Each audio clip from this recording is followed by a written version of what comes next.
So echo. much fucking echo. We need to get some of those like little foam things. Well, even if we just put a poster, even if we just put things in a room, like when Joe had a bunch of stuff in his room, like a bed and stuff. Mm-hmm. It absorbs. Yeah, there's no echo, but now it's just like, oh! Yeah. Because it's just a Walls. desk and a single shelf. Yeah. With a bunch of bleach. That's all we've got back there. Nothing else. No bodies. Just a desk. Shut the fuck up. No.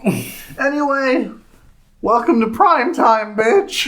Yeah. I always think of Scary Terry now whenever, because Freddy Krueger does say bitch a lot. Starting in the third one. Yeah, the third one's where Freddy's image kind of like came into itself. Yeah. And I feel like it maintained it for one solid movie, and then the following 3 sequels before New Nightmare were like...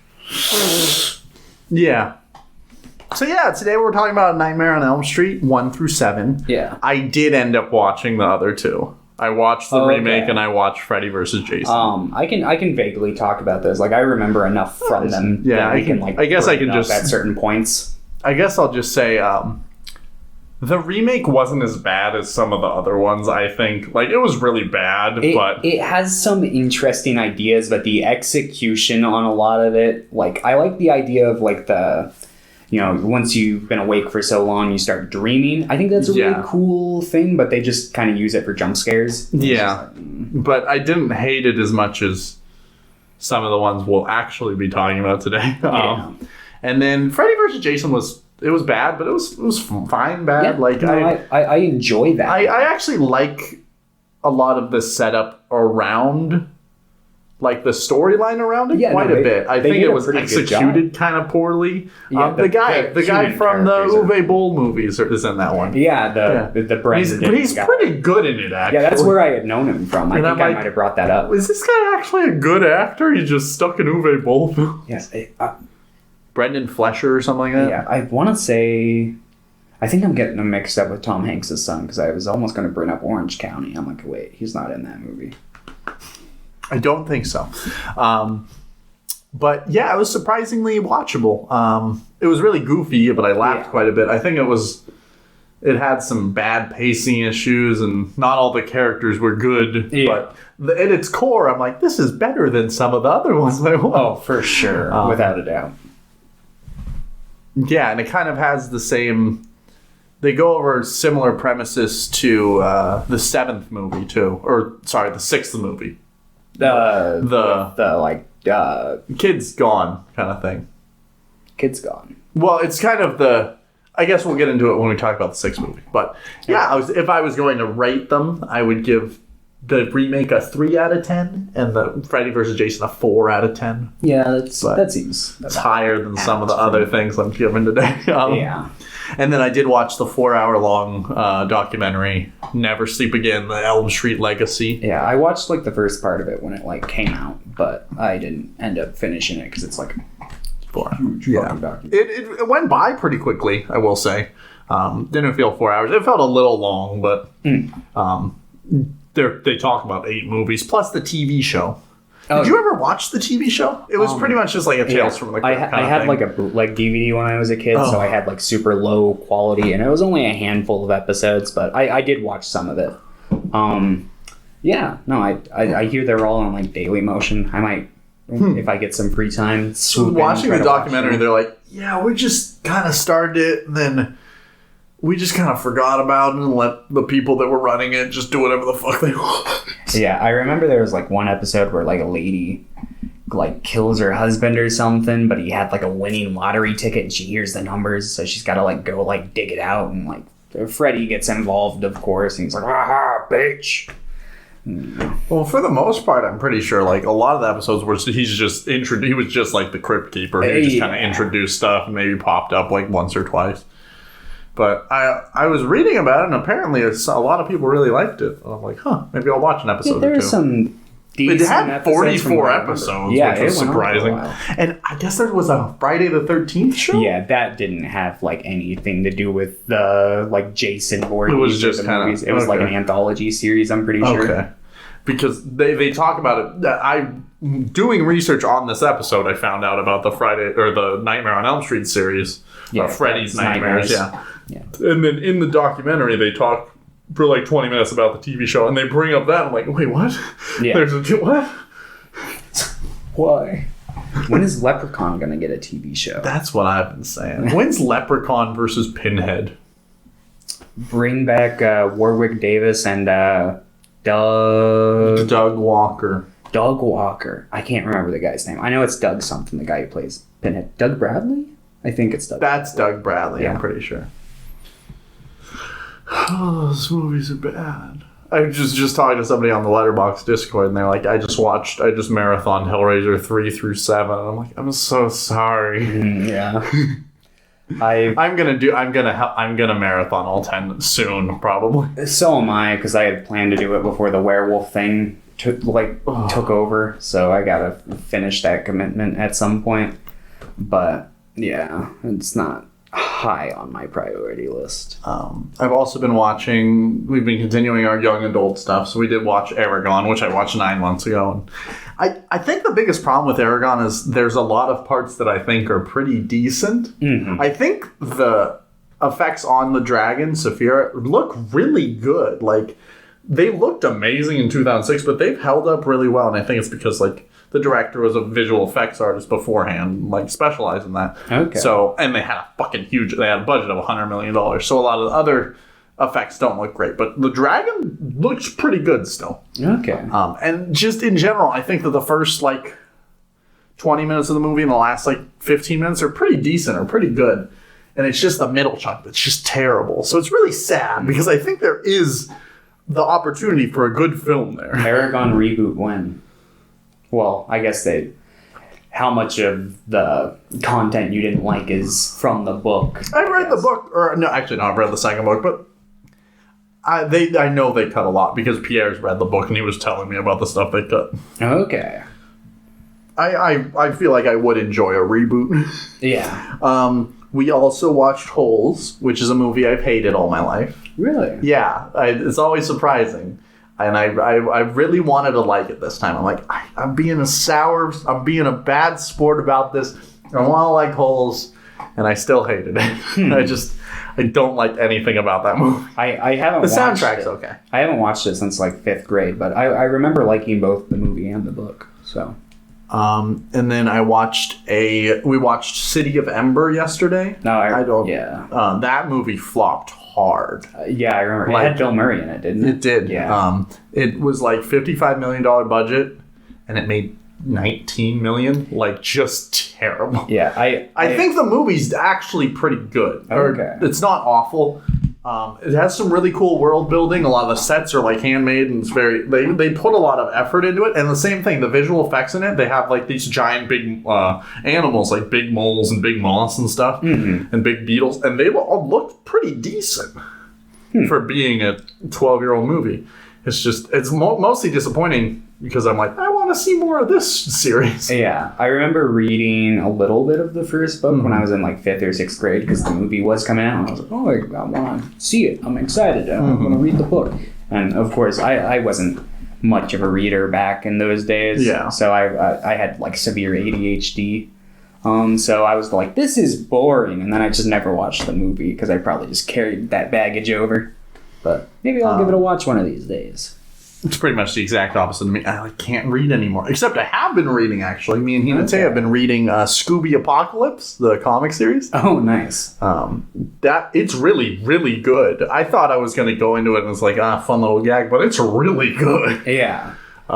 It's like 6 volumes. It's like 1,200 pages or something like that. And we're like a fourth through it. I'm really enjoying it, though. I've got something that I've been kind of prepping for the channel. It's not set in stone yet. But, read Weens. Well, that's always been a thing I want to do because I read a lot of fucking manga. Yeah. So it's like I want to make like manga reviews. But there's a certain author who's got a lot of works adapted that I'm like thinking about like doing like a big kind of retrospective where I go through all of their works. Is that what I think it is? Mr. Hat. Mr. Hat. Mr. King. Yes. I'm thinking about doing like King's Quest where I like read through all of his stuff. Because I want to read through all of his stuff regardless. Yeah. I feel like it would be good motivation for me to do that. So. And then we watched Bumblebee because Pierre hadn't seen it. It was my second time watching it because I saw it in theaters. I really like that movie. It's very fun. And I really want to like Transformers movies because I really like Transformers. Yeah. But most of the movies are god awful. Yeah, I haven't had like a whole lot of exposure to Transformers, but I'm not really like super huge into anything. Like big robots, like big mecha, just anything like that. So, but Bumblebee's like the best. It's easily the best live action Transformers movie. I like the animated movie a little more, but that's decently from nostalgia as well. And then I watched a South Korean anthology series on Netflix called Godam. It's pretty much just an anthology movie. It's like 70 minutes in total. Each episode's like 8 minutes. It's fucking awful. It was so bad. I watched the first episode. I'm like, it cannot be as bad as this. Was there something else that was like a Korean horror movie that came out on Netflix recently? I added something to my watch list, but there was one. I think it has the guy from Parasite. Let's see.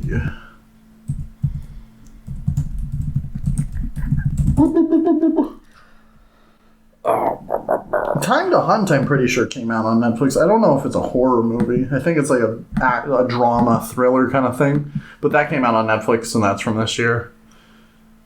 Would that be it? I think it was... Is it The Witch Part 1? No, I think that it might not be like new. It might have just been recently added, but I think it was Gonjiam.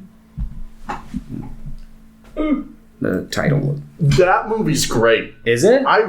It's not great. It's like really cliche for a found footage movie, but I really enjoyed it. It has some... I don't know if you'll like it. It has its moments though. Like legitimately, there's some really bad parts to it, but overall, I really like it. I really like how many cameras they have because they're like professionals and and it's 2020. Obviously, we need a lot, so everyone has like 7 cameras attached to them. And there's one guy that's just like in a tent out there monitoring all the cameras. I really enjoyed it. It has some really good, really effective, like, ambiance and atmosphere to it. Occasionally, it's ruined by some really bad jump scares, but overall, I thought it was pretty good. Okay. I think when I say it's great, it was just much better than I assumed it would be. You had a good time watching. Mm-hmm. I get it. It's kind of how I kind of went into it going, this is going to be bad. And that's kind of how I, like, handled, like, Bad Moon. I was like, this movie's great. I mean, it's realistic. Yeah, it's kind of that same thing. But I enjoyed it. And I did finally watch this movie called Holy Motors, which is by Leos Carax, who's this French director. He's doing the new Adam Driver musical, Annette. And Holy Motors is really good. It's really weird, and I recommend it. I don't even really want to say anything about it. I think you should watch it, though. Okay. And yeah, that's been most of my week. Watched a new Scooby-Doo movie. Made a review. It's blowing up the channel. And yeah. It's huge. And I did watch Cop Car, which is John Watts' previous film before Spider-Man Homecoming. Okay. So that was the year before Homecoming. He made Cop Car, which is about these like 2 like 8-year-old boys that steal a cop car that has a body in the back.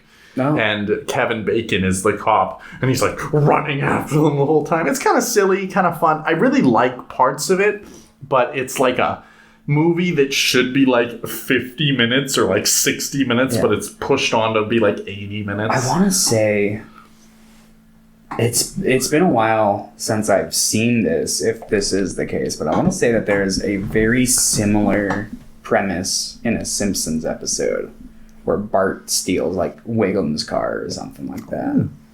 Maybe. Yeah. Maybe that's where John Watts got it. Maybe.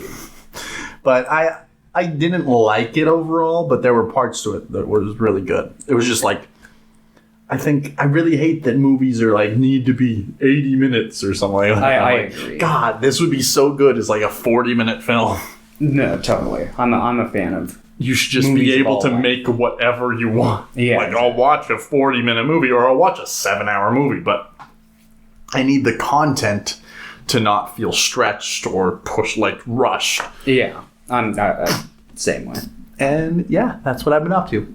Nice. Have you been watching more werewolf movies, I'm guessing? Or? No, I've been doing mostly editing. Okay. I watched a little bit of the original Lupin series. Oh, nice. Yeah. That's what kind of like was like, oh. Ooh. I cried a little over the presidential debate and Peter Parker's new face. I was pissed. I was like, I'm like, that looks stupid. I know. I don't want to sound like one of those like internet like crybabies when some developers make a change to the game, but I feel like that's a pretty big change. And he also looks too young now. Yeah, he looks like he's like 19 or 20. He's supposed to be like 24 or 23. It's like year 8 for Batman. Like they kind of. What the fuck? Yeah, I think when I checked, he's supposed to be 23. Yeah, and like. I think they tried to make him look more like Tom Holland, but it doesn't look like... He just looks like a fleshy, plasticky version of... Everyone online's like, he's modeled after Ben Jordan. Like, he's not. He doesn't look like Tom Holland. It's like... Because Ben Jordan doesn't look like Tom Holland. It's like, all right, you're dumb. They obviously made tweaks to his face to make him look more like Tom Holland. I'm just like, I don't know. I really like the original Peter like design, but it's fine. Like, if they want to change it, okay, but it's just weird. Yeah, when that game came out, I was like, this is my definitive Peter Parker. Like, I love everything about it. And then they changed it, and I've just had a very emotional reaction to it. Like, whatever, I'll probably get used to it. Yeah, it's just like... I just wasn't a fan. Yeah. And then, the Dressrosa arc in One Piece is getting a dub. Dressrosa. I read it. I read your comment on it, and I'm just like, I don't know what that is, but it's apparently the best arc in all of One Piece. No, I read a lot of comments saying that. It's a good arc. I'd even go as far to say it's a great arc. It's one of the top 7.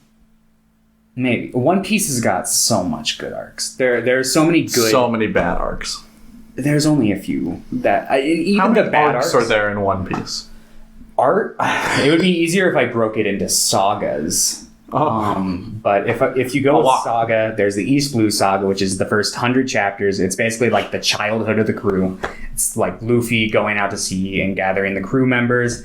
Then there's the Alabasta Saga. That's where he goes against the first warlord of the sea and saves the country. And it's like his first big feat on the Grand Line. Then there's the Skypiea Saga, which is his own little like kind of self-condensed thing where they go into the sky. Then there's Water 7 Enies Lobby. That's where one of their crew members gets kidnapped by the world government. So they go to save them and they gain... I could go on for hours about One Piece. It's great, but you'll never believe me unless you actually experience it yourself. I'm not going to watch all of One Piece. I'm sorry. I like some part anime like Bleach instead. Hey, Bleach is great. And it's also not 950 episodes. So only 350. I like the manga. Oh. So. I like the manga. It's only 7,000 pages. Oh, it's much longer than that. Like... Bleach is only in total 76 thingies. Yeah, and One Piece is currently only 20 volumes longer than that. Really? Yeah. How much fucking do they stretch out? Jesus Christ. It really doesn't feel stretched out. It's a big, like, grand adventure series. It's got a big world that it likes to explore, and You're saying that the anime is not stretched. It doesn't feel stretched out. Anime. That's what I'm saying. How did they do that? No, the anime like adapts. They just put like 7 dance scenes in each episode. They really stretch it out. It's bad. The anime is not good. It has its moments, but overall, it's not good. If they trimmed it down to be like 100 episodes. Yeah, like assuming, because Toei, once they have a series, it's in their fucking death grip. They're never going to let it go. Like, they look at how they treat the fucking Dragon Ball franchise. It's going to be the same for One Piece. But assuming that there's no like Boruto kind of spin-off from One Piece afterwards that they can milk reboot, they're gonna do like a Kai where they go back and they cut it. Didn't people not like Kai, or people liked Kai? They didn't like Super. What does people like? So Kai had a huge negative association with it for a long time because Nicktoons aired Kai back in the day, and when they did that, Nicktoons. Well, because they were aiming for a more child audience, so they like cut out and like colored. There's no fights. No, there's fights, but they like edit out a lot of the blood. They made like Popo blue, which I mean, I get that change. Like I fully understand that one. Yeah, me too. That's not one of my big problems with that. But they just like basically cut it up too much. Keep the racism. It's authentic. No, I'm just kidding. But yeah. So yeah, we went off on a little Toei tangent. Yeah, that's Popo, all right. Yeah, I love Dragon Ball, but I'm not a fan of that character design. And then you watch the Nightmare on Elm Street movies. Do you have a ranking of them? I do. Do you have what you think my ranking will be? Your ranking is very close to mine. I like just swap. Let me write down what I think your ranking's gonna be, and then I will pull up. Because I feel like this is a series that's pretty.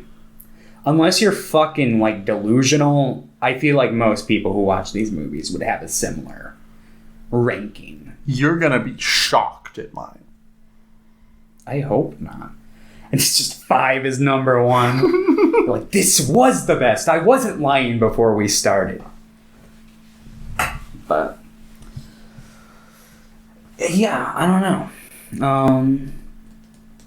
It might be different. You might get more enjoyment out of like some installments than I did, or maybe get less. I don't know. Okay, I got yours. All right, let's talk about some questions from Pierre. Oh, let me pull up the card. Bam. That's no longer going to be Pierre's character design for very much longer. Question number 1. What is the best movie video game? Peter Jackson's King Kong. Oh, Peter Jackson's King Kong or Spider-Man 2? Spider-Man 2, yeah. Actually, I would say Spider-Man 2 and then Peter Jackson's King Kong. But King Kong's like legitimately really good. No, it is. I fucking love that game. It's great. I kind of want... I need an Xbox 360 so I can get it again. I've got the PS2 and the copy of it. Well, let's play it for the channel. I'm down 100%. Just let me know when and where. We need a capture card. All right. I've got one. What is the best video game movie? Blood Rain. No, I'm just... No doubt. Blood Rain. Hands down. No, I'm not serious. Resident Evil. Resident Evil's a bad movie. No shit. I was joking. What's it? I don't know. Like, I have a list of my video game movie rankings. Let me find them. I don't play a whole lot of video games, so I don't have like the frame of reference. Unironically, I would say the Tekken movie. Everybody hates it. I think it's bonkers and stupid and really fun. After that, I would say the Dragon Quest animated movie they did last year. I think that's really good as well. Street Fighter 2. Unironically? No, I honestly don't have an answer for this. Like, I don't watch a whole lot of video game movies. I do, because I want to suffer, So, yeah, sorry. Don't have much in my pocket on this one. It's okay. It's not House of the Dead. No, I can name several that I've seen that it's not, for sure, but... Question 3. Okay. What would you like to see from James Cameron's Avatar 2? Its release. Yeah. It's 100% done filming. And apparently Avatar 3 is 95% done filming. Okay. Honest answer, I wanted to have, like... I mean, it can take place on, like, the Na'vi planet or whatever, but I want it to have, like, nothing to do with the first one. Yeah, it needs to... Like, it's fine if it has something to do with it, like, but I need them to branch like, out substantially. Yeah. Because the first one's story is just so lackluster and it's just generic. I need them to try something, please. Yeah, I saw it once in, like, 2009, and... that was a pretty good video game based on a movie. I think the Avatar game is pretty decent. I didn't play it, but... Yeah, it's pretty decent. I enjoyed it. Maybe it doesn't hold up at all because I did play it when I was 11, but I remember really liking it. Okay. But yeah, that's the main thing. And then I do want to see something really fucking pretty because I remember Avatar being pretty good looking. I watched it on a standard. Oh, I saw it in theaters I think my brother might have been working at a theater at the time, because he worked at a theater for a really long time. But I know I saw it in theaters, and it looked incredible in theaters, at least. Yeah. So I wanted them to do something pretty, but we'll see. You know they're remaking The Witches? I didn't know that. Yeah. I just saw... Anne Hathaway's in it. Yeah, I just saw like the post report the other day on Twitter. And They're I was like, doing what? a sequel to The Craft. I saw that. And that comes out in like 2 weeks. It does? October, no, 4 weeks. October 28th. Is Neve Campbell going to be in it? Because I know she's going to be in the new Scream movie. Ooh. Let's see. I don't think so. I think it's just kind of only by name kind of sequel. Ah. Okay. I see. It might even be like a soft reboot. We'll see. It's Jason Blum's producing it. It's gonna be great. We'll see. It'll at least make its money back. I don't like the first Craft movie, so maybe I'll like this. I saw it once when I was like 12. I saw it like a year ago. I was like, oh, not good. Yeah. There are parts of it I liked, but those are our questions. Okay. Cool. So let's get on to fucking... What are we talking about? A Nightmare on Elm Street. 1? Yeah. Aren't we going to start with 5? We got to start with the peak of the series. And we can. No, I just switch. Let's talk about A Nightmare on Elm Street, directed by Wes Craven. Yeah, he's a funny guy. This series was based around this story of like people with severe PTSD having nightmares and dying in their sleep. Oh, really? Yeah. They're talking about it briefly on the documentary. And I was like, whew. Did you talk to any of those parents of those children that died? Or you just kind of go, no, I'm going to write a movie about this. Yeah. Probably that probably one. the latter. Yeah. I remember really, this is the only one I'd really seen. I'd actually seen part of Freddy vs. Jason, rewatching it. I'm like, I've seen this part. Okay. Specifically, like, when they're at that rave. Yeah. I've seen that part. But I always thought that I had just seen part of a Freddy or a Friday the 13th movie, because that part only has Jason at that part. Until they're, like, running around in the, like, boiler room. Yeah. But, yeah. But I remember really liking this movie as a kid. It freaked me the fuck out because I've pretty much always suffered from like nightmares. So I was hoping this series in general would kind of hold up because nightmares are scary to me. So even just talking about them are like, this so scary. This entry was always kind of like the not the forbidden fruit of the series, but like the most unattainable to me. Because as a kid, I watched these movies, like my dad would work and I'd like wake up in the morning and he'd have gone to like the video store and rented one of them. And it was usually one of the sequels. I remember watching New Nightmare a lot on cable. But like for the longest time I hadn't seen the first one. I want to know. And I was at like Yardbirds and found like the most beat up copy of a VHS of the first one. And it was the shittiest quality, but I watched it quite a bit as a kid. I've always argued that like some like 80s horror movies are scarier if you watch them on a VHS tape. They can be, and I think this is one of those kind of examples. Yes, but also it's just like watching that documentary. People were talking about how like scary the first film is, and like in general, like 80s horror films were so scary. And I think in general, horror has become scarier just because like of the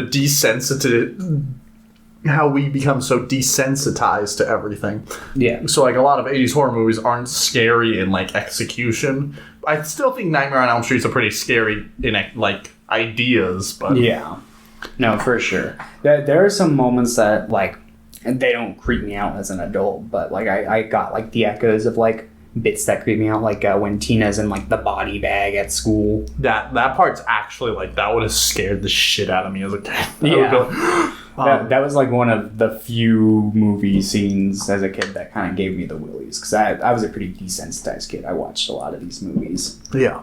I wasn't like when I did see a horror movie, it scared the fuck out of me because I didn't watch a lot. Now I I just don't. I'm not scared of things anymore. I feel it. Same. I jump at jump scares still, just because that's just a natural response. I'm not saying that that's like scaring me. I'm just like, oh. Yeah, there's no existential deep connection to your horror there. It's just like, that's just a natural body response.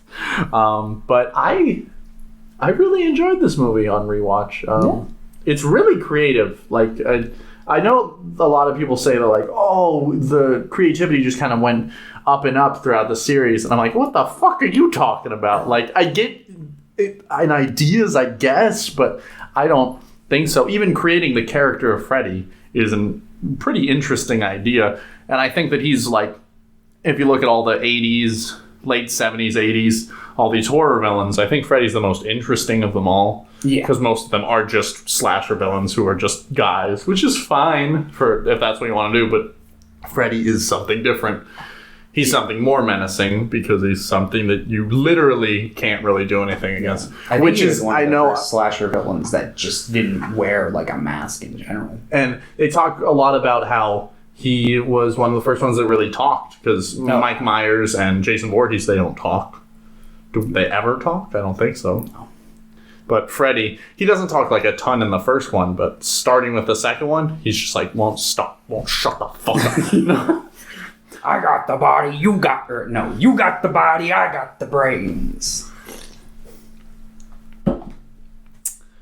But there's some real goofy shit in the first one still. Like the arm extending scene. Yeah. I laugh at I saved a picture of it. It's just so fucking funny. In all of them, even the ones that are trying to be serious, like the first one, A New Nightmare, there's goofy ass shit. Yeah.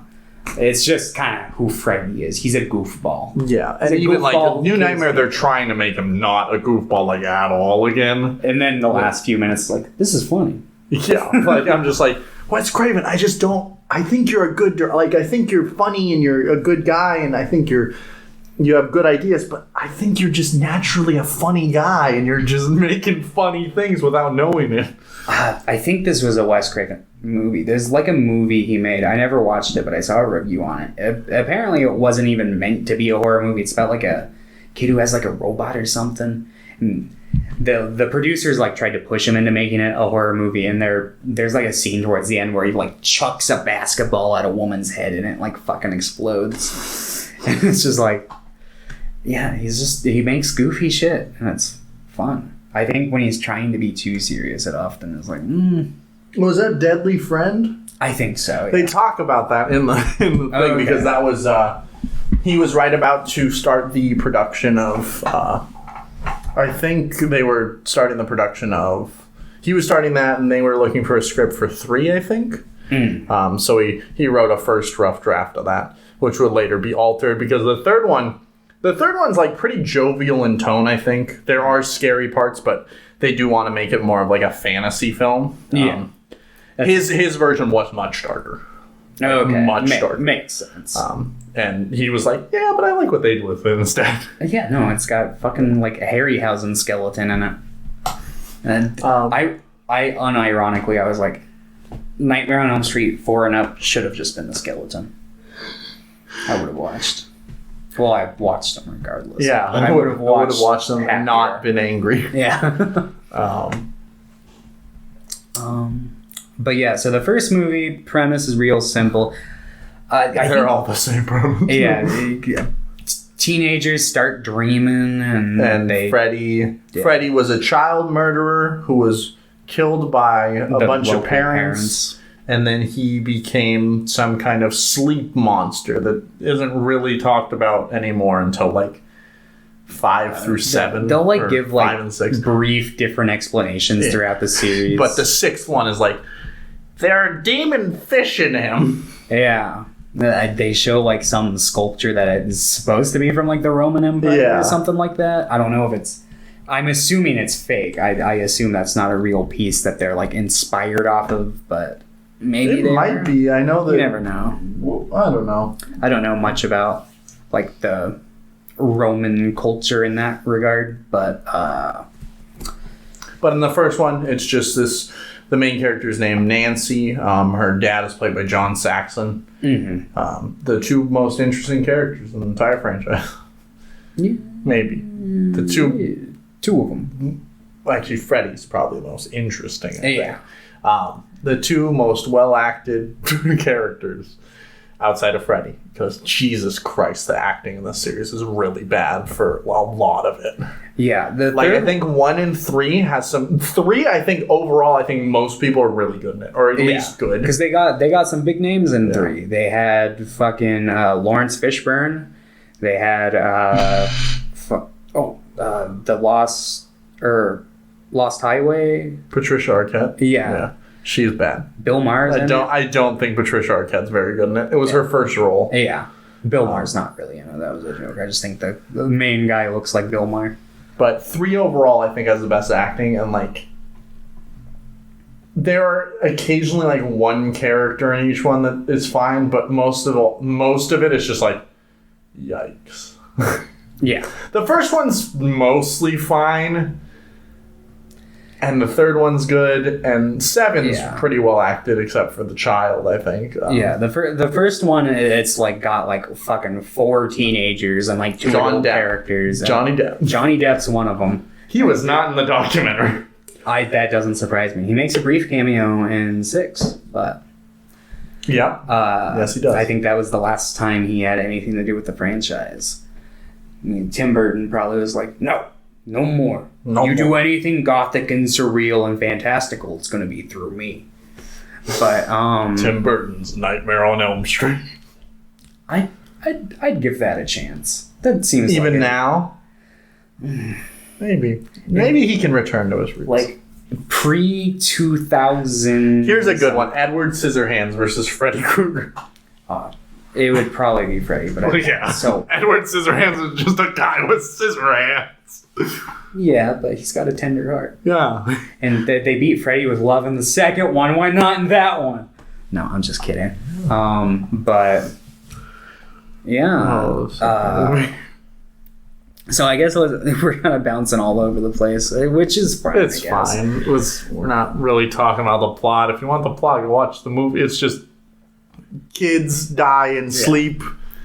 Nancy has to stop him, and she does so by going, "No, I will not let your power go over. I'm not scared." Pretty much, She pulls a Home Alone before, which was supposed to be the ending of the movie. It was supposed to end on a jovial note that they beat him, and then they do the Robert Shea, the producer. He's like, "No, we need a hook for the sequel." Yeah, and Wes Craven's like, "This movie's not going to get a sequel." He thought it was going to flop.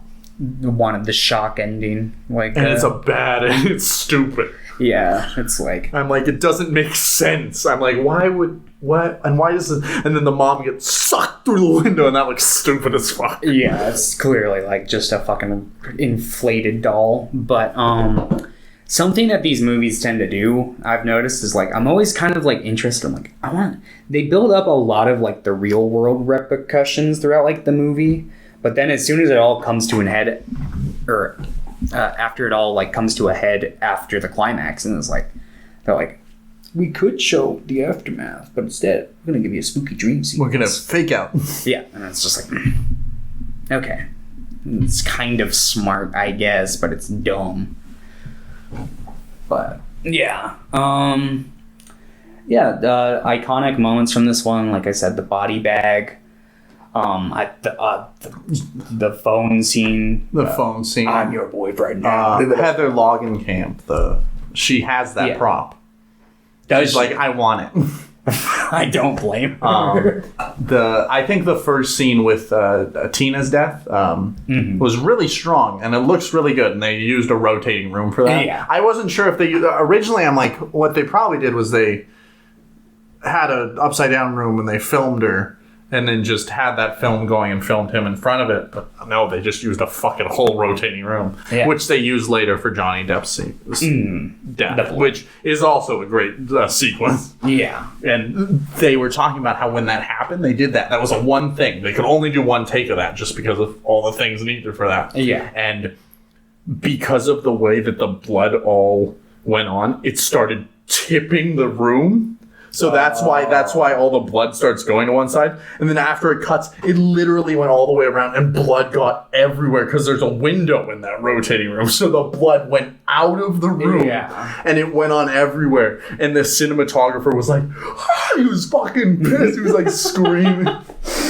Oh, man. But they got the shot, and it looks great, and I think it looks even better because it was tipping, because it's like, it doesn't make sense that it's going one way, but it looks really cool. Yeah, it has a real surreal look to it that adds to the nightmarish dreamlike quality.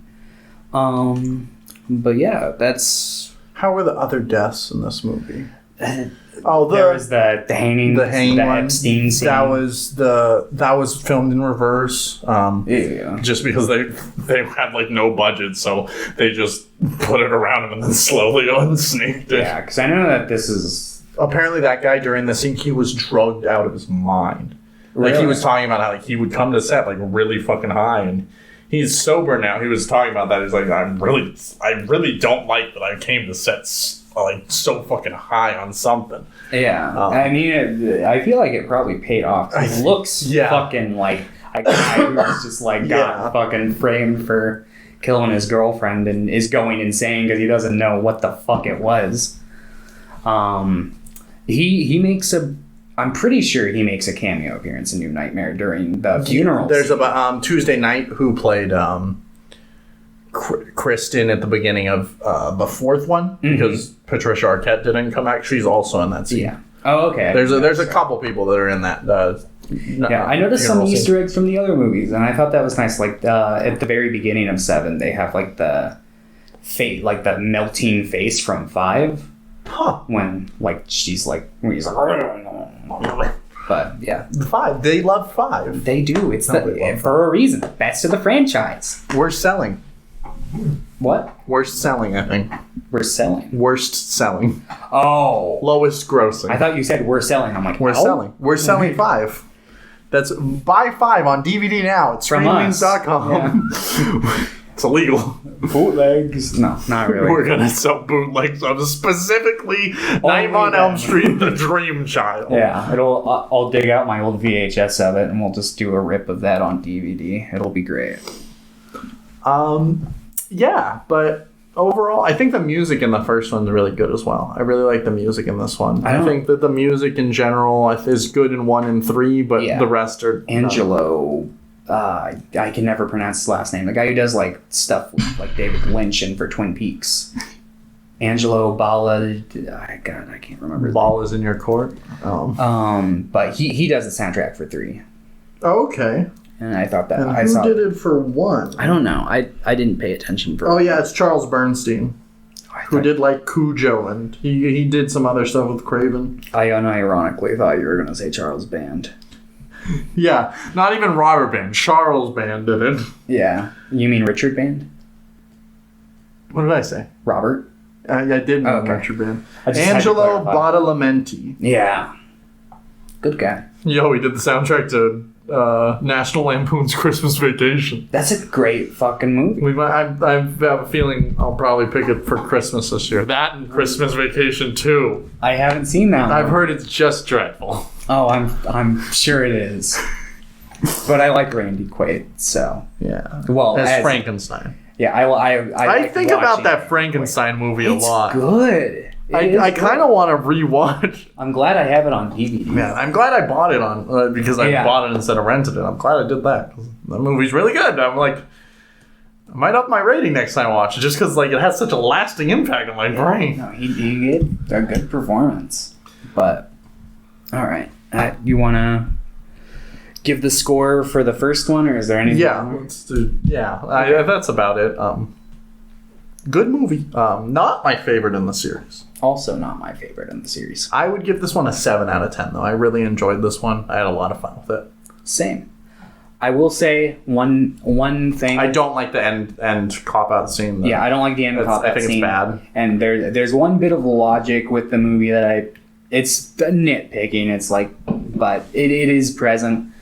I find it weird that, like, so there's the scene where, like, she's down in the boiler room, and to wake herself up, she puts her arm against the hot pipe, and it's like, all right, so she just needs like a dream jolt to wake herself up, or something. But why wouldn't him stabbing them do something like that? Yeah, exactly. And I'm like, it could be explained away, but they never do that. And sometimes they like keep ruining it over the course of the series, because sometimes you need something in real life to hurt you, but sometimes just in the it just makes the consistency of the dream world logic is it's dream logic, therefore it doesn't make sense. Fine. Perfect. There's like a line in 5 where he's like, might be your dream, but I make the rules. I think that's 5. Was it 6? It might have been 6. It might have been 6. I think that was 6. But good movie. We'll see. So let's talk about Nightmare on Gay Street. Yeah, that's it's very, very gay. Yeah. And they talk about, that's pretty much all they talk about in the documentary is, so like the main character is played by Mark Patton, I think his name is, and he was an openly gay actor at the time. Oh, okay. But when he was cast, a lot of people didn't know that. And while the screenwriter says that the gay stuff was supposed to be there as subtext, no one else apparently on the production crew picked up on it. So everything they did, they made it like way gayer than it was supposed to be, because it was supposed to be like, it was supposed to be there. Yeah. According to like the screenwriter, but it wasn't supposed to be as in your face. Yeah. But they didn't see it. I guess they're so fucking straight that they're just like making the gayest scenes on earth and not noticing. Yeah. Like the scene where he's like, no, I can't sleep with this girl. So he runs to his best friend's house. Yeah. He's like, I gotta sleep with you, dude. There's something inside. There's something trying to get inside of me. It's just like, what? There's like, at the very beginning. Literally, there's this death scene with the coach where his balls start attacking him, and then he's naked being whipped. It's like, what the fuck? Yeah, how did they not realize it's like, the gayest thing I've ever seen? Yeah, and it wasn't like a gay bar where he got picked up, but it was like a gay hotspot where he got picked up by his principal, who is very, I mean, don't judge a book by its cover, but he was pretty flamboyant. Like wearing like leather and had like the spiked up hair. He was literally pretty much a gay BDSM bar. And it's just like, how do people know? Which is sad, because I think a lot of the script is supposed to reflect like self-hatred in the gay community because of like so much outside pressure to be straight, especially in the 80s, especially post-AIDS crisis. Like, and I really, really like that aspect of the story. But one, it doesn't fucking make sense for the series, and two, it's just badly done. Yeah. Which is really sad, because the ideas behind this movie make it seem like I would really like this movie, but I did not at all. Yeah, like there are definitely like moments from it that I like. Like I can like one of my favorite sequences from the entire series is in this movie, and that's when he's in his friend's room and Freddy starts coming out of him. Yeah. That iconic. I love that scene. But then right after, it makes no fucking sense, because then he's randomly attacking a group of kids out in the middle of nowhere. And like, that doesn't make sense for Freddy's character. Wes Craven was like, I watched it, I'm like, what the fuck is going on? Yeah, because there's the party scene, which is fun to watch, but it makes no fucking sense. It's just like, most of the movie doesn't fucking make sense. And it's like, all right, so up until this point, it's been established that every time Freddy kills, it's like Jesse, and it's Jesse's appearance. It's just when we see it happening on screen, it looks like Freddy. Yeah, and I thought that was an interesting concept. I still didn't. I'm like, why is he doing that? Like, then when he transforms in his girlfriend's house, then he's like, actually looks like Freddy, I guess. And I'm like, I guess it's like these things could be easily just explained, but they don't do that. Yeah. And it makes the film suffer so much more for it. And like, I don't like the concept of Freddy like possessing somebody else to kill. I don't like as a rule. I think it's kind of silly. And just kind of, I want to see Freddy kill people. Yeah, it's not what I want to see out of him. It looks like they're doing a similar premise with the new Candyman movie, and I feel like that's much more apt for Candyman, because that's kind of his MO. Yeah, that's fine with me.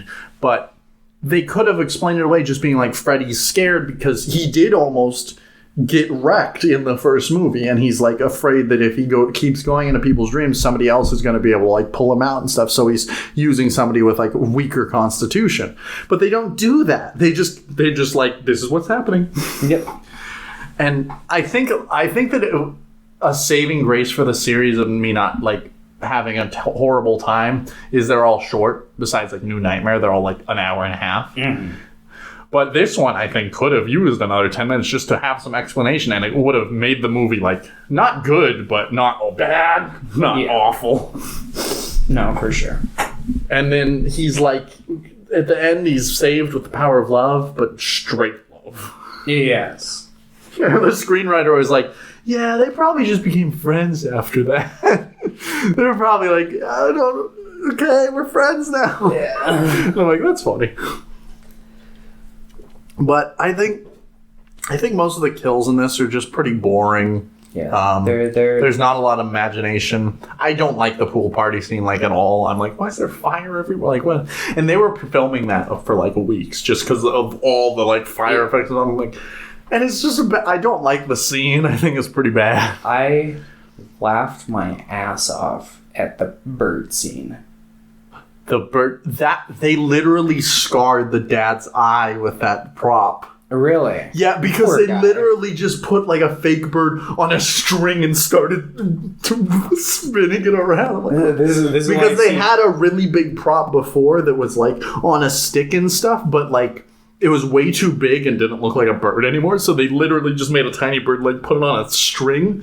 And he said in the interview, he was really old. So he's like, oh no, I don't. But he's like, it scared the shit out of me. Yeah.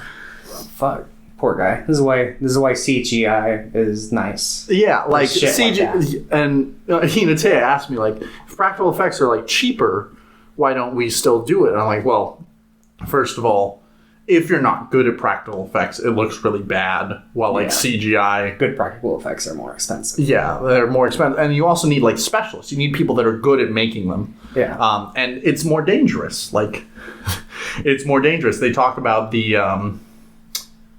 There was one scene, I think it was in 5, when all of the people are bursting out of them. Yeah. They had a really big thing, and people were actually inside it, like, doing that. I think that's 4. Or is that 4? That's 4, yeah. And there was a woman at the top holding it up. Like, she was on a rafter, and she was holding it so it wouldn't fall. But, like, somebody pushed too hard, and it wasn't properly, like, put on, and she fell, like, 20 feet. She was okay, but, like... People die from practical effects, and practical effects look great, and most of the series does have really fun practical effects, but they are dangerous, and they are hard to do. So it's, like, no wonder that CGI is a better, like, not better thing. I like practical effects more on average, but... I think that now is, like, the perfect time for, like, the mix of both, because you can now operate stuff and have stuff on screen that you can just edit out, which makes it so much easier, because part of the big problem because you have to have like weird big strings so they don't show. Exactly, you gotta like do this weird crap to make sure it doesn't. In the first one, the guy being hung in the first one, he fell the first time. Like there was just like fish wire underneath the blanket to like hold him up, and he fell and like hit his face and stuff. I'm like, oh, poor guy. At least he probably didn't feel it because he was high. Yeah. But like, I don't think this is the worst entry in the series, but it's like a huge fucking step down from the first movie. Absolutely. And overall, I think it's really just kind of forgettable outside of like, that's the gay one. Exactly. That's like the only thing I remember from it now. And I watched it 2 days ago. I'm like, that's the gay one. I mean, I remembered it fine because I watched all of these movies a lot as a kid. The one that I was the most fuzzy on was 5 because... You didn't even like it as a kid, right? Or something like that? Yeah. Understandable. Yeah.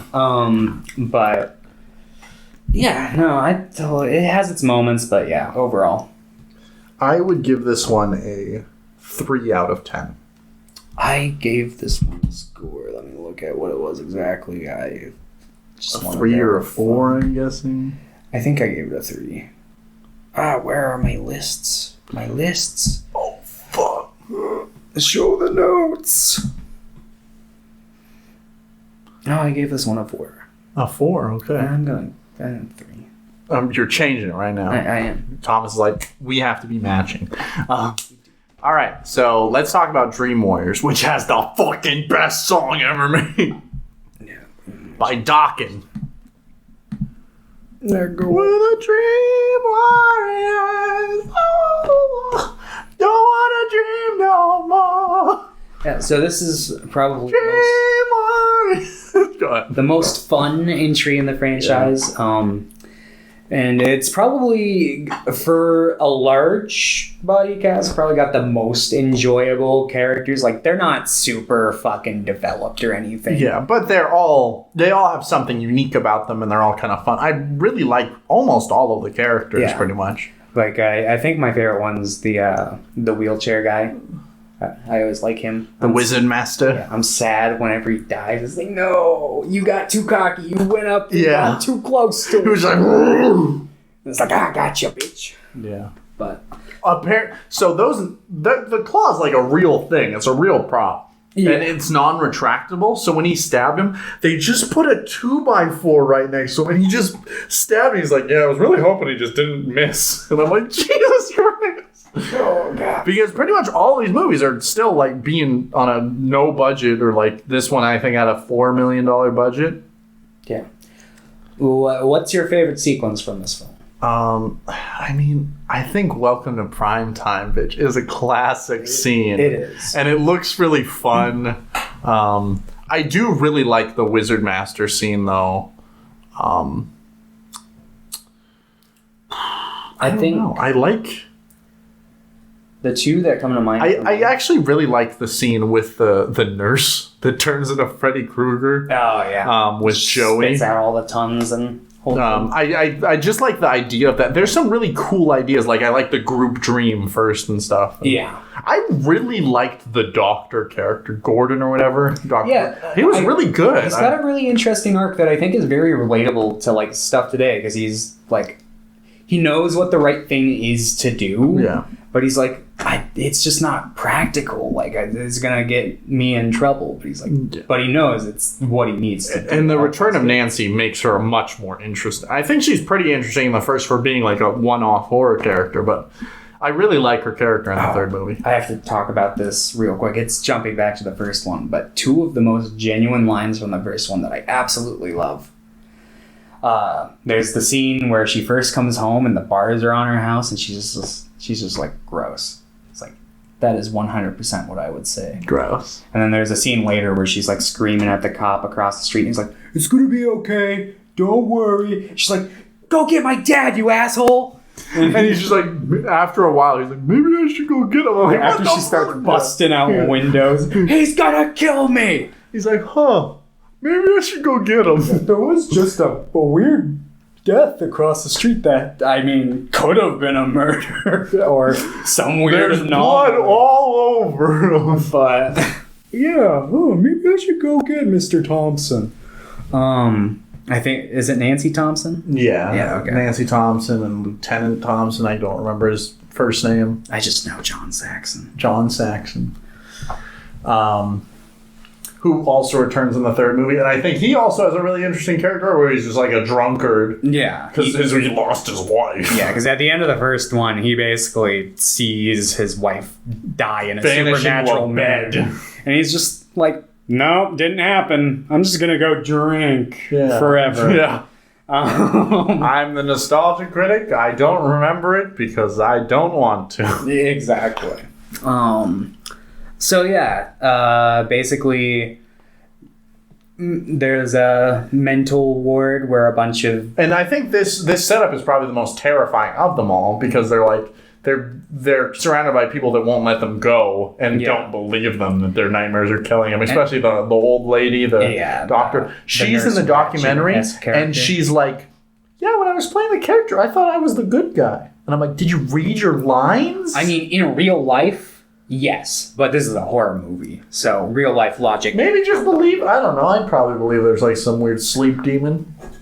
I wouldn't, but that's that's me. That's what else? I kind of like the knife fight with Freddy, and then the like hypodermic needles, because I really like how the sucking holes. That part I wince every time. I have trypophobia, like that. Of holes, yeah. That kind of shit. Does too, yeah. Just like, oh! Yeah, Hinata was like, oh! Yeah. I think it looks really cool. It looks gross as fuck. Yeah. Like, I acknowledge I'm impressed by the practical effects. Yeah. I'm just like, ah! Yeah. But there's not a lot of scenes in this movie I don't like. I like pretty much all the dream sequences in this movie. Yeah. I really like the how, like, in their dreams they can still, like, talk. Joey can talk, and Will? Is Will the one in the wheelchair? What's his name? I don't remember his name.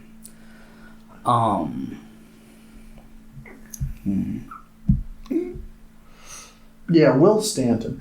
How he can walk and stuff, because that would make sense. Your mind doesn't have those same limitations your body might, but I like the scene where they're all getting sucked into mirrors by a bunch of Freddys, and then Joey just screams, and they all shatter, and they all get thrown out. It was just a fun scene. There's just a lot. This movie's really fun. Yeah, no, 100%. My two favorite sequences are probably either the skeleton bit from the end, because I fucking love stop motion skeletons. That's right. I forgot. And they talk about how fucking hard that was to do. Of course, it's stop. But motion. It looks pretty good. Like, and it actually great. Looks like John Sachs and a skeleton are fighting. Yeah.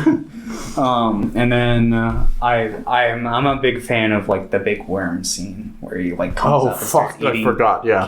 Kristen. Yeah. And she's like, Nancy! And then she comes back and fucking stabs him in the eye, and he looks and he's like, it's you! Yeah, no, that was great. Yeah, that was great. I love this movie. I really, really like this movie. Yeah. Spoiler, it's my favorite of the franchise. I figured. Yeah, no, it's up there for me. Yeah. It's 5. It's 5 is yours. I knew it. I fucking knew it. All right, but yeah, that's... What would you give this one? That's 7. I would give this one an 8. All right. Let's talk about a big dip again. This is where it gets real dippy. It's a down. I was looking at the reviews on Letterboxd. I'm like, well, this has the same as, like, 2, and I don't like 2, but maybe I'll like this one. There were some people like, yeah, it was really fun and stuff. And God, it was terrible. I'm going to be completely honest. 4 through 6 are just a fucking slog. I'm going to skip ahead. I don't mind 6 as much as 4 and 5.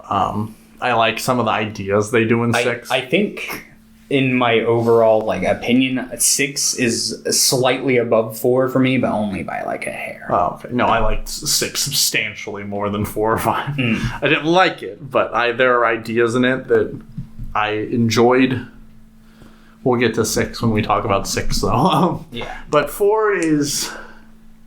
I really do not like in horror sequels where they immediately kill off all the other characters, all the returning characters. I don't either. Like, I'm fine if they die by the end of it, but at least have some impact.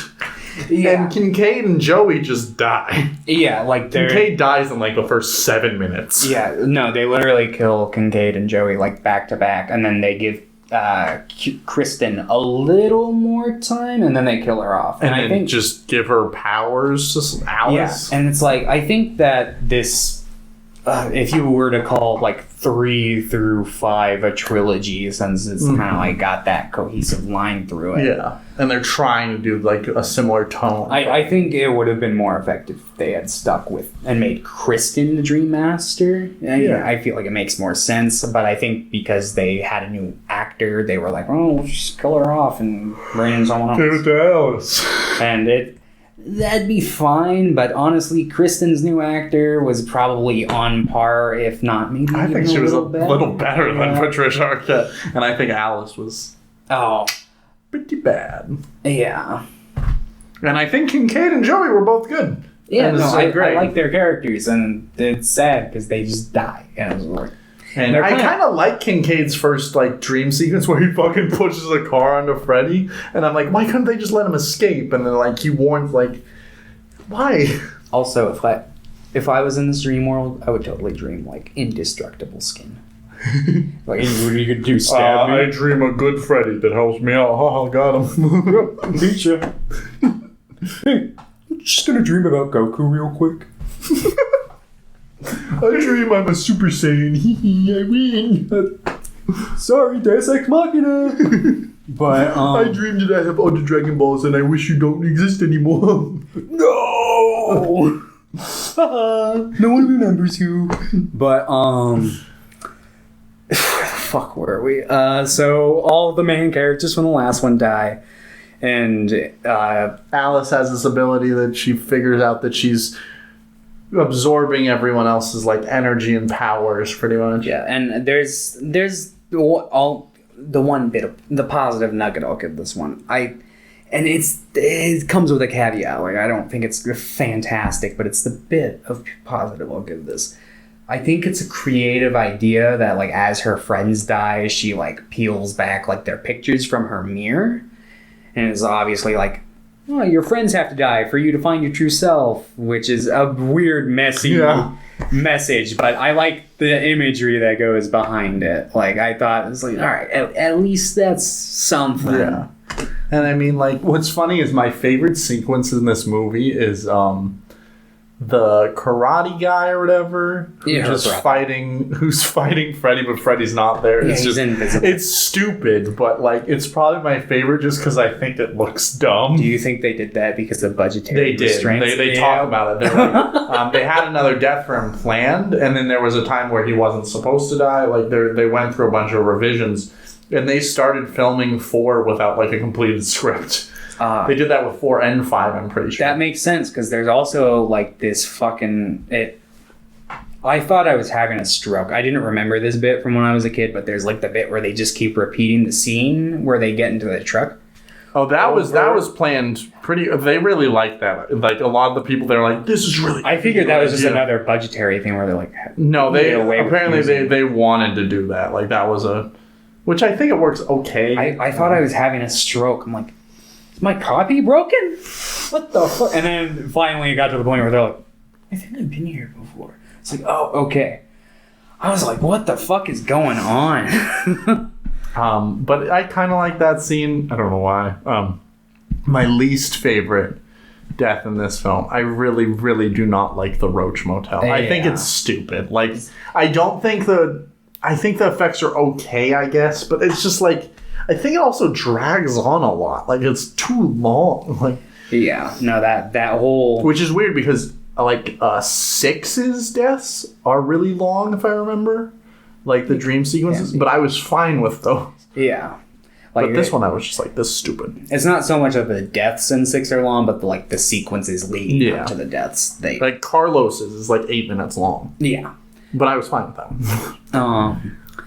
Yeah, so, basically, Alice... is the Dream Master. She inherits all the powers. Yep, and Freddy kills all of her friends, and then she... they were like, all right, well, we need something to beat Freddy. What did they use in the last movie? Mirrors? Okay. I just hold up a mirror to Freddy. And then all the souls in him start, reaching out and tearing them apart. And that's a cool sequence. I like that sequence. Yeah, it looks fine, but it's just, it doesn't save the rest of the movie from being garbage. I think 4 and 5 is fucking boring, too. Oh, absolutely. They've almost put me to sleep. I was like, what the fuck is going on? Yeah. Not good, but they exist. They exist. So, yeah. 4 is bad. I'm going to give this one a 2 out of 10. I gave this one a 3, so. Okay. Let's talk about what I think is the worst in the franchise. New Nightmare. No. The Dream Child. Yeah, the Dream Child. It's just, it's more of the same from 4. They're pretty similar, except now they have an annoying little fucking kid. Yeah, basically. Who's Alice's unborn child. Yeah, Alice's boyfriend from the last movie dies, and he's got the personality of a plank of wood. He's like, hey babe, I'm Dan. I may have the personality of a plank of wood, but you know what wood's good for? Building pillars. Pillars of support. And that's what I am for you, babe. It's just that's not nowhere near the genius of what I just dropped was in that movie. Yeah, no, he's just wooden. He's like, oh yeah.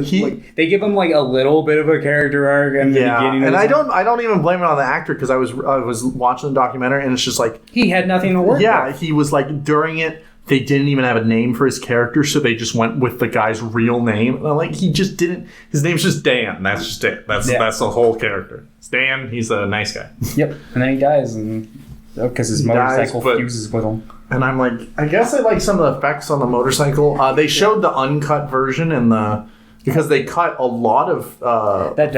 Like, a lot of 5 was cut. I wasn't familiar that this series had gotten the scissors a lot, but Friday the 13th movies got the scissors. Well, apparently it wasn't a lot of them, but 5 specifically. Like this one and the eating scene later on, both were cut a lot. And I'm like, well, the eating scene's stupid, so I don't care. Yeah. But this one looked okay. I like the look of the wires actually going like in the skin and stuff, but it's just like it was fine. I like the little like fucking mechanical face. It was like, this man has a need for speed or something. Yeah, fucking. He's like, you like Transformers, bitch.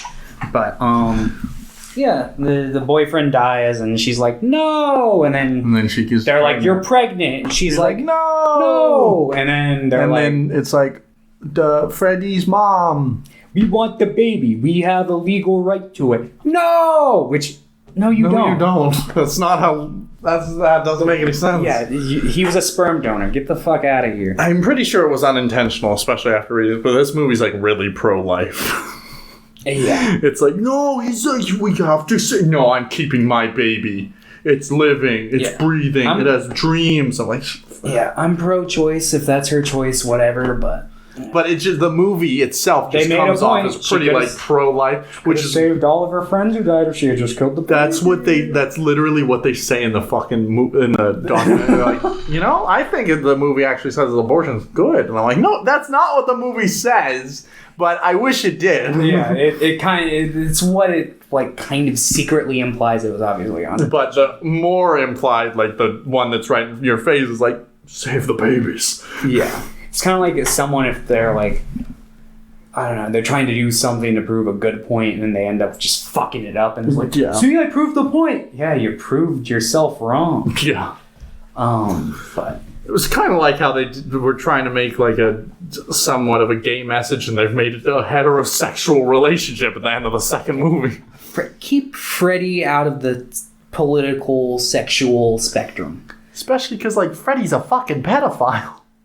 Yeah. And that was supposed that was they talk about that like it was supposed to be implied. Like it's but it was supposed to be more. It was supposed to be more implied in the first movie, but right around that time, like there was like a big child sex ring like that was just uncovered or something. So they're like, maybe pump the brakes on that one. I'm glad that they didn't, because I feel like they do that in the remake, really, really hard. They're like, he was touching the kid. I'm like, yeah, we got that. Yeah, you don't have to get so fucking into it, but yeah, I'm kind of glad because I mean, being a child murderer, you can you can like imagine. Every child murderer is like that's just the. Yeah, they even if they don't like fucking directly do that, they get some pleasure sort of from murdering children. It's in the territory. Yeah. But this movie's really bad. Talking about 5, I forgot to change the poster. Got him. There's the poster. It's got a pretty neat poster, I guess. Which one's 5? It's 5. Yeah. I think it's the worst poster out of all. Or I don't like Freddy's Dead. As a poster. Yeah, or maybe there's a cooler poster. I've got like the original theatrical poster on here, which is different from the poster that most people show. Oh, okay. So it's still not great, but it's something slightly better. Yeah, like there's not a lot to say about this movie. I think it's mostly just boring. It has really bad dream sequences. Outside of the motorcycle death, I don't really like any of them. I kind of like the comic book one. Like I'm not. Oh, you're right. I forgot that. Yeah. The movie's so fucking forgettable. I forgot about it. I like the comic book one because the whole time I'm like, what if they just brought a gun into their dream? And that's the one that they do. Yeah. But then it doesn't do anything. Yeah, I like when Freddy. And I like the part where he slashes them, and then it's like, whoa, like it's fun and creative, but it's just like none of them like have a good payoff. Like it's just like 2 minutes of fun stuff isn't worth an hour and a half of just brutally terrible stuff. I agree, 100%. But I do like, I guess, those sequences, at least the very end of them. I don't really like when he's fucking skateboarding at the beginning. I'm like, why? Yeah, but basically, it's revealed that Freddy's able to, like, basically fuck with her even when she's not asleep because he's using her baby's dreams, and he's basically trying to, like, funnel himself into her baby. But she stops it by, like, finding Freddy's mom's body, or and then, her friend does. Yeah, and then laying her to... Not even just finding her, because... Found you. And she's like, thank you for finding me. And then she grabs Freddy and throws him in a room, pretty much. And she, like, absorbs him back. And he's like, oh, no! And then the movie ends. Yeah. And that's it. Pretty good. Pretty not good at all. I think it's the best of the entire series. Yeah. I saw a review that somebody's like, this is the best. I'm like, you're a psychopath. Undoubtedly. Best. I would give this one a 1 out of 10. I hated this one. I gave it a 2. Easily the worst. I think that's why I was not too hard on the sixth one, because I liked a lot of the ideas that come from it, and I like some of the characters. Like, let's talk about the sixth one. Okay, let me change the poster. You want to see the poster? Freddy's dead. The final nightmare. It's slightly different. Well, that's a little better, I guess. Yeah, a little bit. I like the... I don't really like how Freddy looks, but I like the text and the woman sleeping. Yeah. Yeah. All right. All right, let's talk about Freddy's Dead. The final nightmare. So 10 years have passed in the timeline, and this is the part I actually like, because it's weird and it doesn't make sense. If you do the math, because like the second one takes place 5 years after the first one, so 1989. You can figure the third one takes place. They say 6 years. 6 years, so 1 year after the second one. So 1990. And then the fourth one is probably like another year. Yeah, so 91. Fifth is probably another year. Or even if we say just 91, are they saying that this takes place in 2001? Yeah, I guess. 10 years ahead of its time. But I kind of like the idea of, there's no children. Like, he's just gone on a rant. Like, I'm like, what? Yeah. But it's just fun. It's just a fun setup for me, I guess. I don't like... So the setup can be said in two things. Freddy as a child that he's been trying to find, and Freddy's killed all the children except for one in Springwood. Yeah. And there's this kid, the main character for a bit. He's this guy. He has like amnesia. He keeps having the same dream, and Freddy's been chasing him out of Springwood, and he winds up in this homeless shelter for youth, where he meets Freddy's actual daughter, which is very obvious. But so Freddy, something about this one, Freddy has the ability to like alter people's memories on a mass scale. And he, like, it's hinted at that, like, he obviously has taken this guy's memory, because there's, like, a part in one of his dream sequences where he goes into, like, a fucking white room, and he finds himself in a straitjacket, and he's like, what the fuck? I'm your fucking memories, bro! Let me out! Yeah, and it's just... I like that secret. Like, pretty much all the stuff with him I kind of like. I think he's a much more interesting character and more well-acted than the daughter of Freddy. Yeah. That's the part of the movie I like. I think she's hysterically bad at acting in this movie. I also just don't like the Freddy's child stuff. I think it's dumb. Yeah.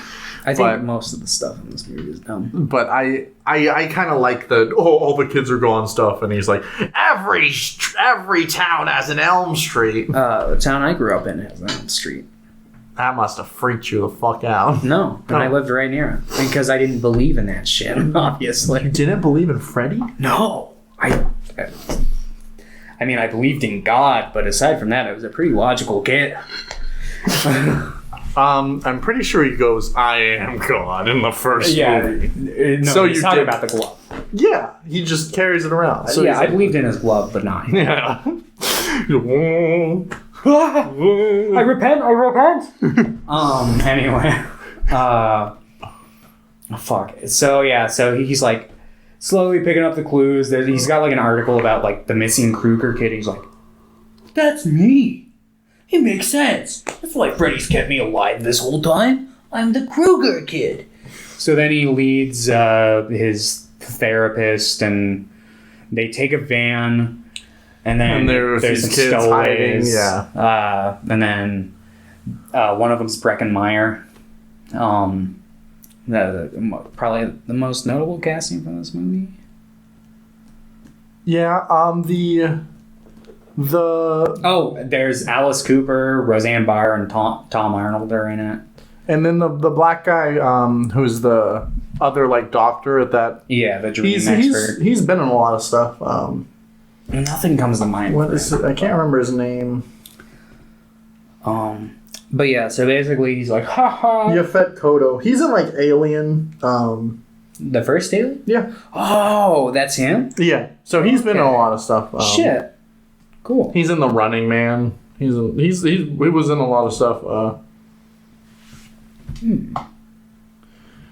But yeah, I think he's probably my favorite character in this. I don't know why. I think he just starts beating Freddy with a bat at one point. That was pretty fun.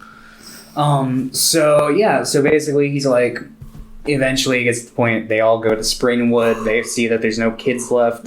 Tom Arnold and Roseanne Barr scare the crap out of them. Whoa, like they would any sensible human being. I kind of like the scene with the carnival. I like that all the people are. It just feels really weird and empty. I kind of like that scene. There are lots of scenes in the movie I kind of like. Mm-hmm.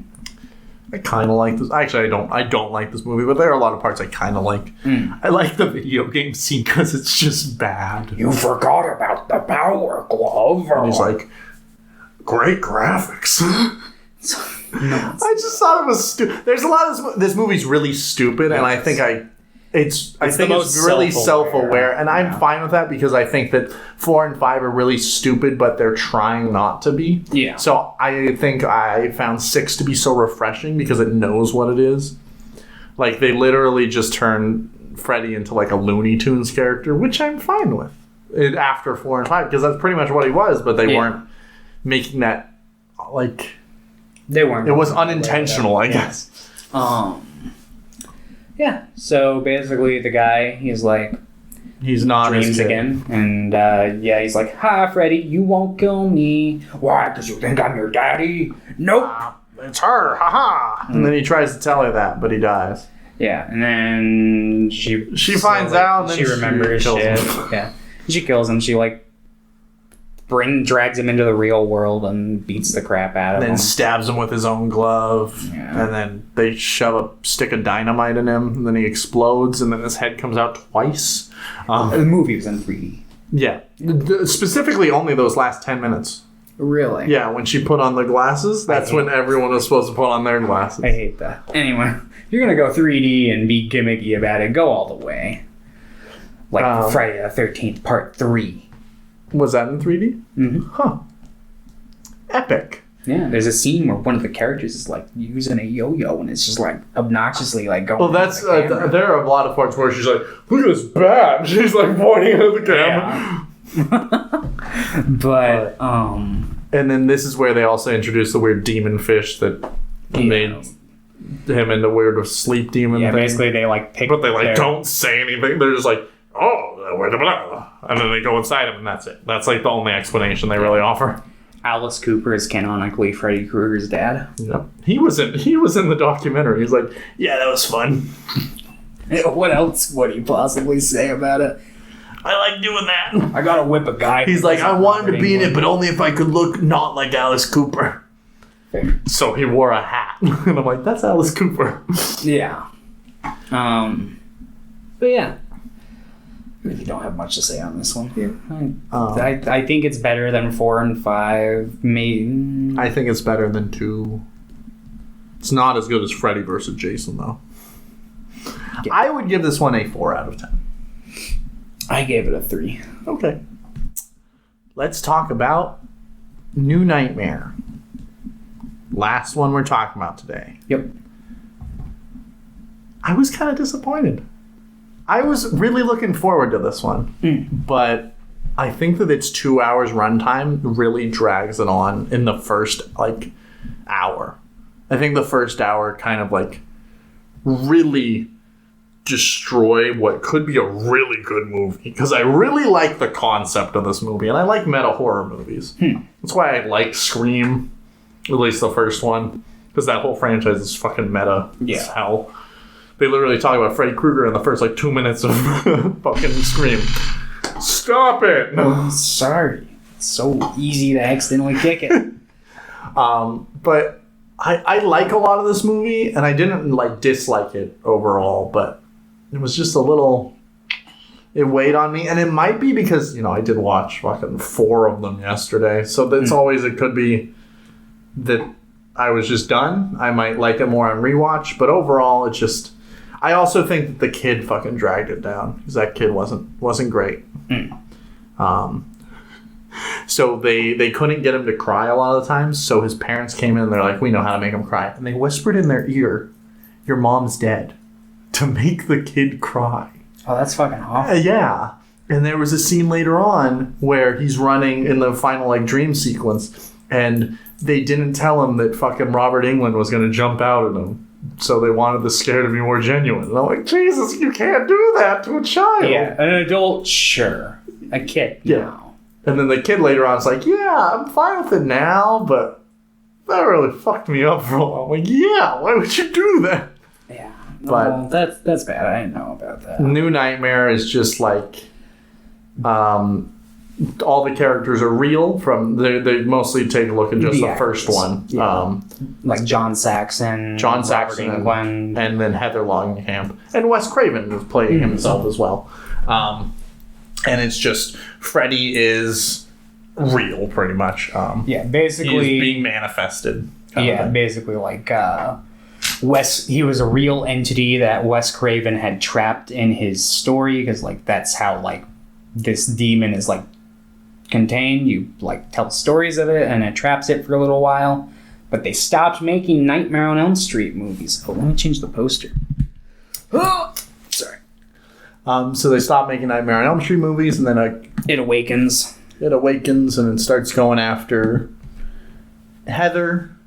Because she's the safeguard or whatever. She's the one who embarrassed him in the movie. So. Yeah, and they talk about how she was pretty much playing herself. It was so much of her went into the character of Nancy that he's targeting her because she's pretty much that character. Mm-hmm. And he's going after his son, who's being protected by a dinosaur. Yeah. If this were part of me wishes this was in the movie. If this was from the 4, 5, 6 era, for certain that dinosaur would come to life. I was waiting for that. I was like, that would be epic. It goes in and Freddy's just fighting Krueger. A fucking dinosaur. Eats him and does the Jurassic World turn and head nod and walks away or whatever. But no, that didn't. Rex, aside from being a fucking safety blanket, that's about it. Did nothing for the story. But I like the concept of Rex. I like, especially in that initial scene where he's like, "Oh, Rex protected me," and they pull it out and it's got the fucking claw marks, and it's that's neat. I don't know how the stuffed animal protected you, but it's cool that it did. Personally, I'm a big fan of this one. I get it. I get why I like some of the stuff, but it's just like I said, that first hour really dragged on for me, at least. I don't know. I think this one does a really good job at balancing the darker tone of the first one, but kind of the more comedic tones of some of the later ones. Yeah. Definitely. But it keeps that darker tone of the first one, definitely. It's kind of a return to form. I wish that they showed... For the first hour, they show Freddy only once, and I wish that they didn't show him that one time, because there's a scene during the husband's funeral where, you see him in the coffin. Yeah. And I wish they hadn't shown him. I wish they would have waited until that hour-long mark when he shows up. But I do really like the build-up. And yeah, I like the whole... This is the kind of meta I like. Oh, we made this movie, and now it's what if this movie was in real life? What if it came after us? I think it's a fun concept. And I totally get not liking the kid actor. I don't think he's good, but yeah. I thought he was serviceable. I thought the character was interesting enough, but the fact that the kid himself, the character, is going through some kind of delusional times probably added to like believability with his kind of Yeah, I mean, he's not awful. He's better than the one in 5, definitely. Oh, absolutely.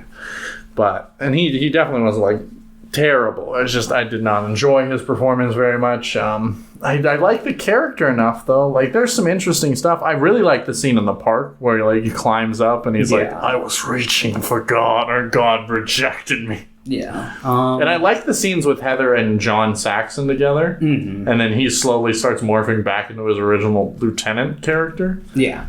That was really cool. Yeah. Yeah, I think my favorite sequence from this movie, it's not even like super crazy or anything. It's something that was done in the other one, but I saw it a lot as a kid. I always felt fucking terrible for this character, the babysitter, when she gets fucking just the same pretty much sequence as the first movie, the first death. No, that seems really good, and I really like that they actually show Freddy like dragging her across the ceiling. Same thing, they did pretty much the same rotating room set. Yeah, and she's like reaching out for Gabe, and he's like, yeah, but she's like, help me, and then she just falls down dead. No, that seems really, really good. I think that's the best kill as well. Like she's really good. The babysitter? Yeah, she's really good in this movie. She's not in it a whole lot, but she's really good. And it turns out that the person that's like kind of been calling, like, it's implied that it's the son, that he was in like a trance-like state occasionally, right? Wait, what? Because she picks up the phone while he's in the room. Oh, I figured it was supposed to be. Or I guess she was also in a trance. They do that same kind of waking that they do in like the remake where you stay up too far. Yeah. You're hearing things. But there was what they did is they told all of the actors pretty much that it might be you that's terrorizing them, because they thought maybe we can do like somebody in real life that's an agent of Freddy. So they kind of imply throughout it that it might be the son or it might be the babysitter and stuff, because they told all the characters that. They told all the actors that it might be you. And then it wasn't, but there's like a sense of uneasiness around all of them. I think it would have been like funnier if it was like the producer who was just trying to get her back to sign on for another film. He's like, hey, come on, Freddy loves you. But yeah, so I think my favorite bit from this movie is obviously the end, when she goes into the dream world and fuck you, bah! Gets her son back.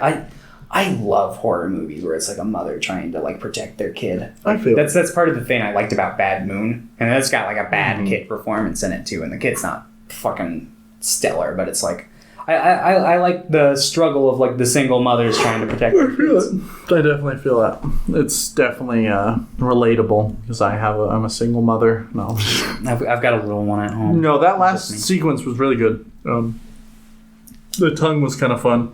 Yeah. And then the Hansel and Gretel. Yeah, that's a nice little homage to earlier in the film, Overall, I think the last half's really good. I just was not vibing with the first half. And it's not like I still think that I liked the movie. It just wasn't my favorite, and it had some problems.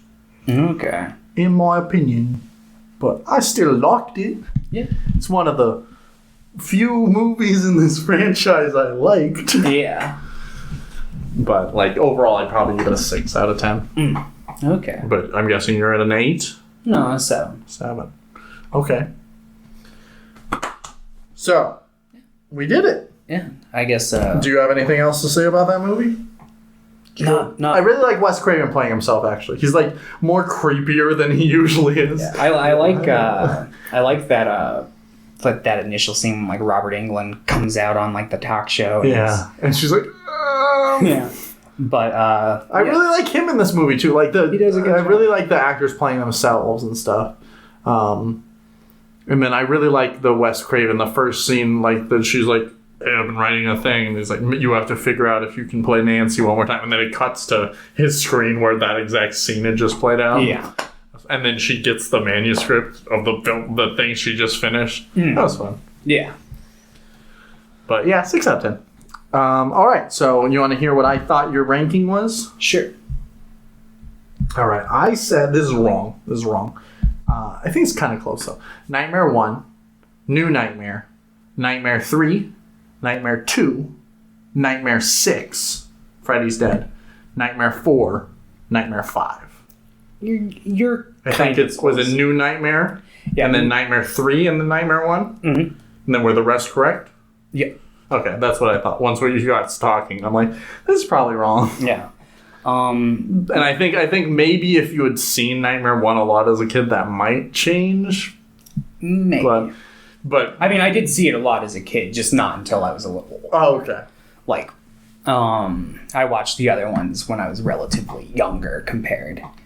Yeah, my guess for you is pretty much, I had 3 on top. I thought New Nightmare would be your next, and then basically my list down. Like I figured. So then 1. 1.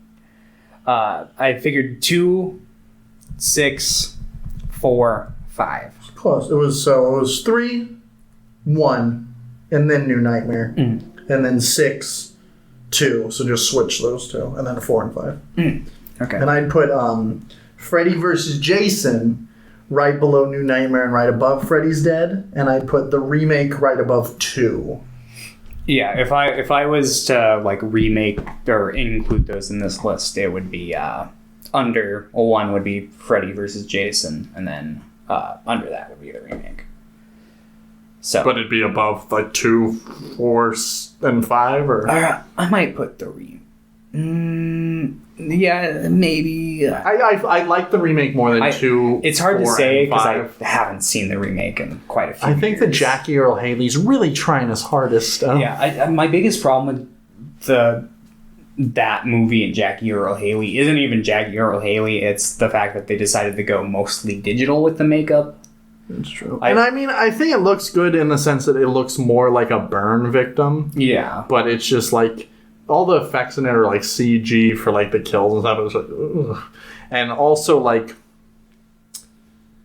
I don't think most of the characters are very interesting, and most of the like dream sequences are just like regular like slasher. There's nothing really imaginative about them. That's the main issue I have with that movie, is it's not very imaginative. I feel it. All right, we did it. Overall, I think that like I can definitely see the lasting impact on the series has had on horror in general, and I think that there are a couple that are really worthwhile, and I think the documentary is really good as well. I think it's a little long, and there's some really cheesy like effects in the beginning, going like, ooh, but they have funny like little puppet things that like introduce each section. Okay. That's fun. Huh. There should be a puppet Freddy movie. They should. Robert Englund is retired from the role officially after Wes Craven's death. Like right after he died, he was pretty much like, "Yep, all right, never gonna happen again." And I still think that there could be a future for the series. It'll be really weird without Robert Englund. Yeah, I think he's really good in the role, but I don't know. I think there's always abilities to remake things or make them better, or make sequels. Like that's fine with me. Yeah, I think they could probably like come up with. I think Robert Englund's in general is kind of too old to play Freddy, because Freddy's like kind of loosey goosey. Robert Englund's 73. He can't be all like. That's why like he works so well in the first role, because they put kind of like older man makeup and then the burn stuff on him. Yeah, but he was like 35. It was like loosey goosey. Was ready to rock. Yeah, he'd be a little more stiff now. But I'm confident if he wanted to, he could still probably do like 1 or 2 more. Yeah. So we're gonna do next week this horror or we're gonna do a horror remake and an original. We can do ones that I know you've already seen both of, and I think you like both of them, or we can do one that I think you've never seen. It's up to you. I can't speak to the quality of the ones that you've never seen, though.